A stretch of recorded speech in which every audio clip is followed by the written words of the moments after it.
So hello guys, today we are going to have a look at Raspberry Pi Model 3, which is this. So it has a 1.2 GHz processor and 1 GB of inbuilt RAM. You can insert a SD card over here. I have inserted a 32 GB flashed SD card. I have flashed a Raspberry Pi OS in this.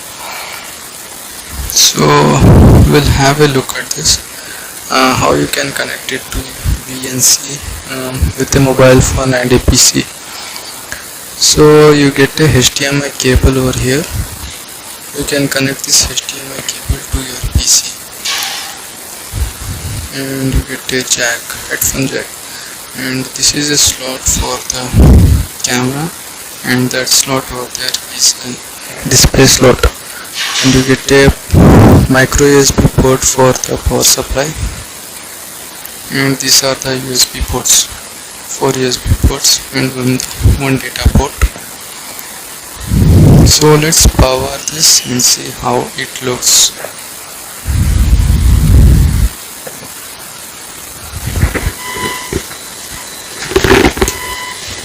So I'm using a charger of 1.5 amps 5 volts.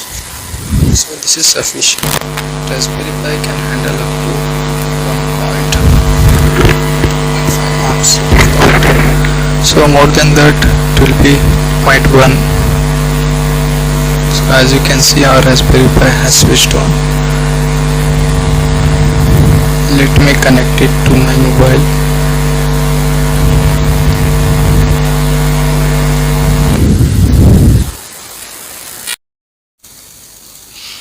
So here we are into our PC. So you need a software which is called VNC Viewer. So you can go to Chrome and you can search for VNC Viewer over here, and you can download it. You can click on the first link. You can download it from here, whichever the OS you want. Click on the OS and just download the viewer and then install it. There are simple steps to install. Just click on install. You will get your VNC viewer installed. So after this, you need to make sure your Raspberry Pi and your PC or your laptop should be connected with the same network. So here I am using my mobile network for both Raspberry Pi and my PC. So let me open this. So you need to enter this is my Raspberry Pi. So let me remove this. Okay. So you need to enter a Raspberry Pi IP address. So where you will get the IP address is, you can directly go into your mobile hotspot and click on Raspberry Pi, connected devices, Raspberry Pi, and check its IP address. So if you are facing difficulty with that, you can text me. I will show that to you in the next video. So you will easily get the IP address from there, or I'll share my screen.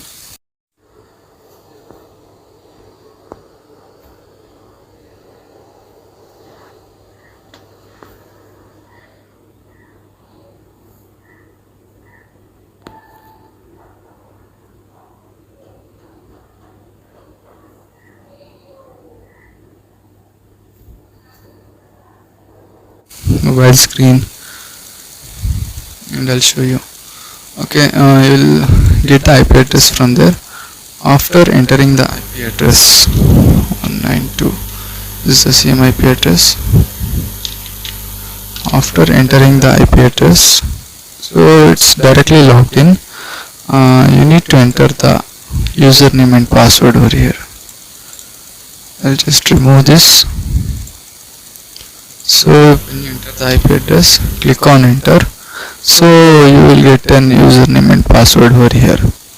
So if when you are setting up your Raspberry Pi, they ask you to create a new username and password.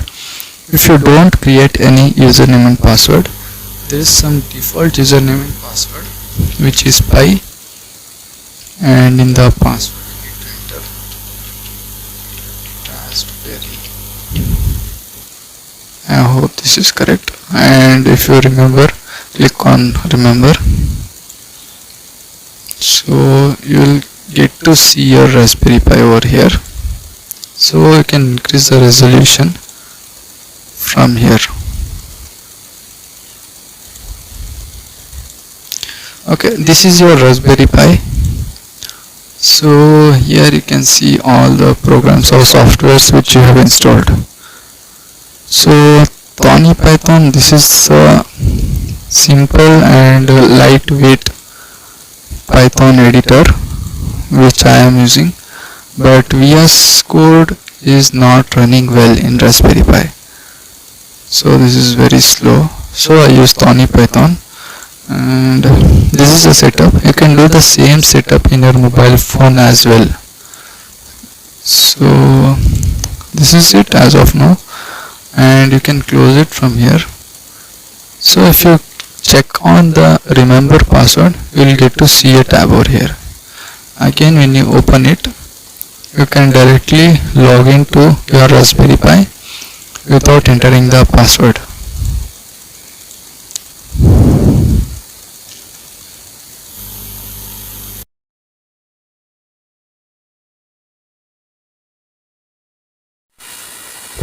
Okay, now after this, let me tell you what are the things which you can connect with an Raspberry Pi.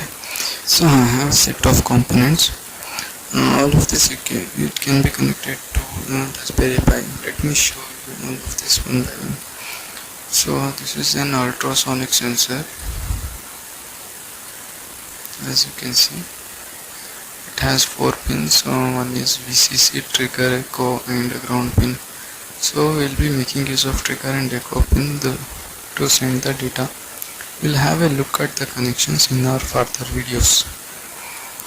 So this is an RFID scanner, and we also get an RFID tag. So these are all the connection pins.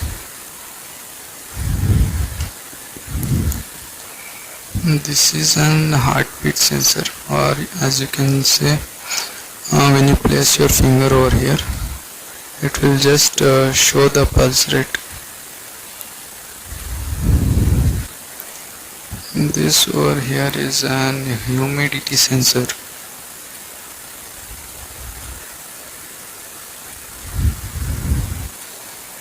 And this is our GSM module which we use to send and receive SMS.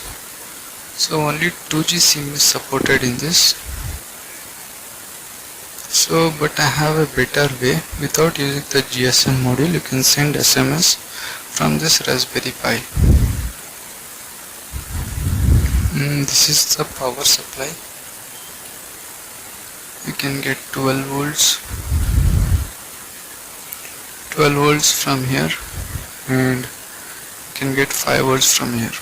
You need to give 12 volts over here, 12 volts from an adapter. So next is our LCD liquid crystal display. So it is 16x2 display. This potentiometer over here is used to adjust the brightness.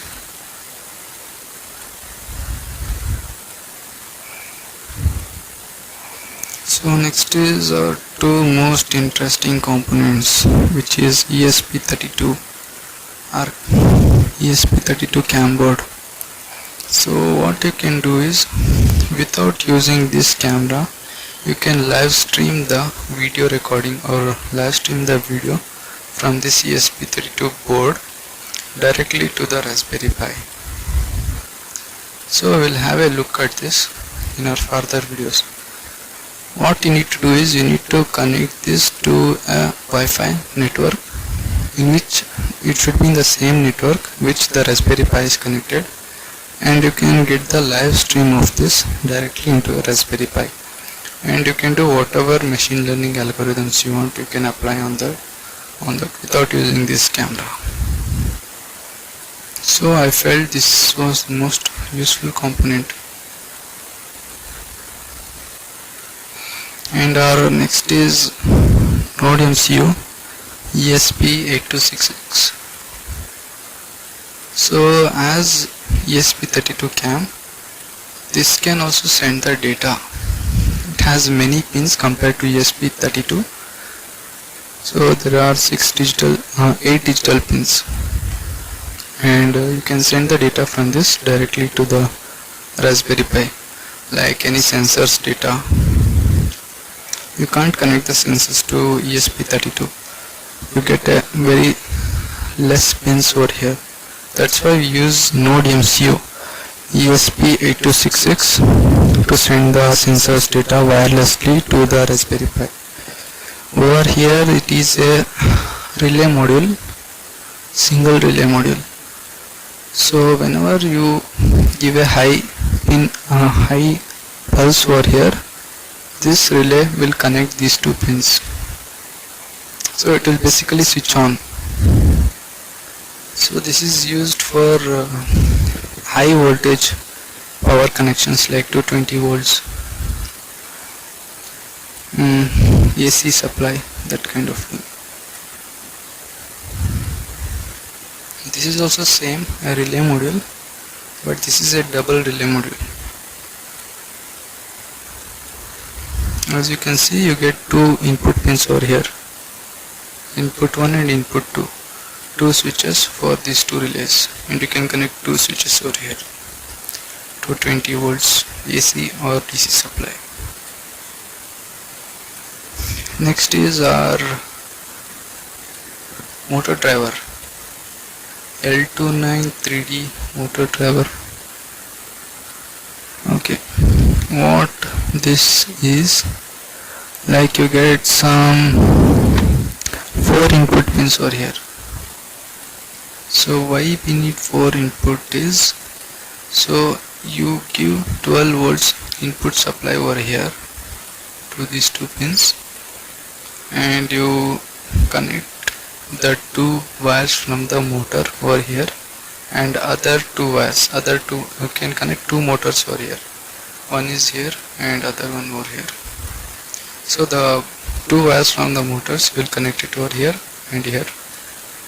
So whenever we give a proper data into these 4 input pins, in IN1 to IN4, so you can control the forward and backward movement of the motors from this.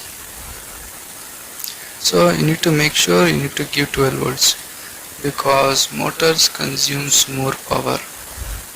So you need to give 12 volts over here, 12 volts positive ground, and these two PWM pins, these two are the PWM pins, this and this. So why these two are required is, whenever you need to reduce the speed of the motor, you can use these two pins to reduce the speed, and you can control the motor direction from this. So I hope I have explained all the components. So we will have a look at the connections one by one in our next upcoming videos. So hello everyone, in this video I will show you how you can connect a camera module to a Raspberry Pi 3 model B+.